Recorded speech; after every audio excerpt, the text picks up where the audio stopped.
Oui, donc moi je vais faire une présentation en complément de celle de Lilian. Donc effectivement, en forêt privée, on va avoir une utilisation qui va être voisine de celle qui se fait en forêt publique. Et donc je vais vous présenter un travail qui a été fait au niveau du groupe coopération forestière entre différentes coopératives, hein, à la fois Alliance pour la partie sud-ouest, Forêt Bois de l'Est pour la partie nord-est, Unisilva et puis CFBL.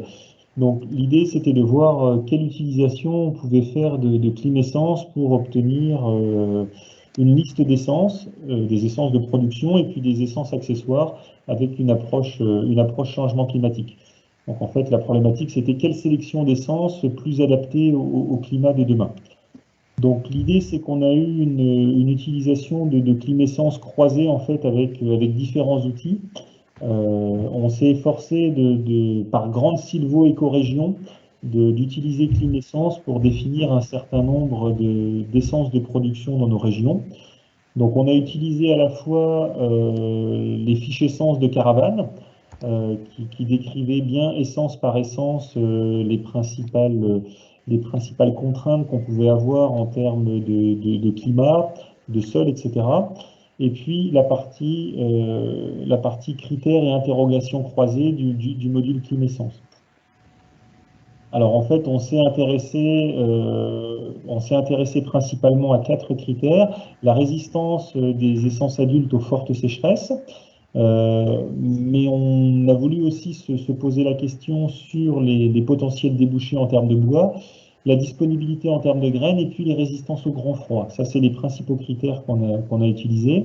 Ensuite, on s'est efforcé de regarder parmi nos grandes sylvo-écorégions quels étaient les principaux éléments qu'on avait en termes climatiques, en termes pédologiques, en termes géologiques. On s'est efforcé également de croiser ça avec des cartes d'évolution des températures moyennes en fonction de scénarios du GIEC. Et puis, une fois qu'on avait ça, on a utilisé un certain nombre de modules de Climessence et notamment les cartes d'analogie avec les taux de présence des essences. L'idée, c'était de voir pour une sylvo-écorégion donnée, en faisant des hypothèses avec le scénario 4.5 moyen à horizon 2070, c'était de voir un peu quelles seraient les principales essences qu'on pourrait retrouver dans des zones climatiquement identiques. Ensuite, quand on avait une compatibilité, on s'efforçait de regarder au niveau des différents facteurs qu'est-ce qui pouvait potentiellement être bloquant et notamment avec le principal critère qui est celui du déficit hydrique. Quand on avait un certain nombre d'essences qui ressortaient, on s'est quand même efforcé de regarder au niveau des diagrammes ombrothermiques si on n'avait pas un certain nombre de facteurs limitants, notamment en termes de précipitation. Et donc ce travail-là, il a été fait pour chacune des sylvo-écorégions. Donc au départ, bon, tout ça s'appuie sur le travail d'une stagiaire qui était hébergée au niveau d'Unisilva, qui a fait ça par grande sylvo-écorégion. Donc là, vous avez un petit peu l'exemple de son travail. Et ce qui est intéressant, on a vraiment cherché à attaquer, parce que bon, Climessence, vous l'avez vu dans les différentes présentations qui vous a été faites, c'est un outil qui est très riche. On peut lancer vraiment tout un tas de requêtes par sylvo-écorégion, par essence, etc. Et là, l'objectif, c'était vraiment d'attaquer Climessence avec une méthodologie homogène et vraiment étape par étape pour ressortir comme ça certaines essences. Donc, vous avez un résumé de la méthodologie qui a été appliquée. Donc, l'idée, c'était vraiment ça. On recense les essences forestières qui nous paraissent d'intérêt. On fait tourner Climessence avec un certain nombre de critères, résistance adulte aux fortes sécheresses, résistance au grand froid, débouché du bois, disponibilité en graines. On regarde par grande sylvo-écorégion les informations qui sont disponibles en termes de sol, en termes de climat, en termes de précipitation.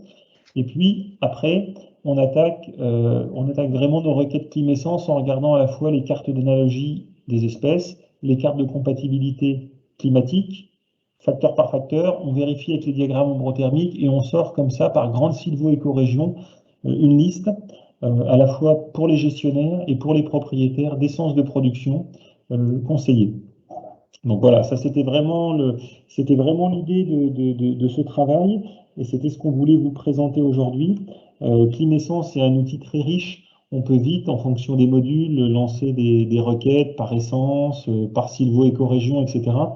Là, ce travail qui a été fait là pour l'ensemble des coopératives, c'était vraiment de croiser à la fois une approche Climessence, les connaissances qu'on a des sylvo-écorégions, quelques données en termes climatiques, etc., pour vraiment attaquer de façon robuste sylvo-écorégion par sylvo-écorégion, essence par essence, en fonction des différents modules de climessence, pour nous sortir vraiment des listes d'essences de production conseillées et recommandées par grande région.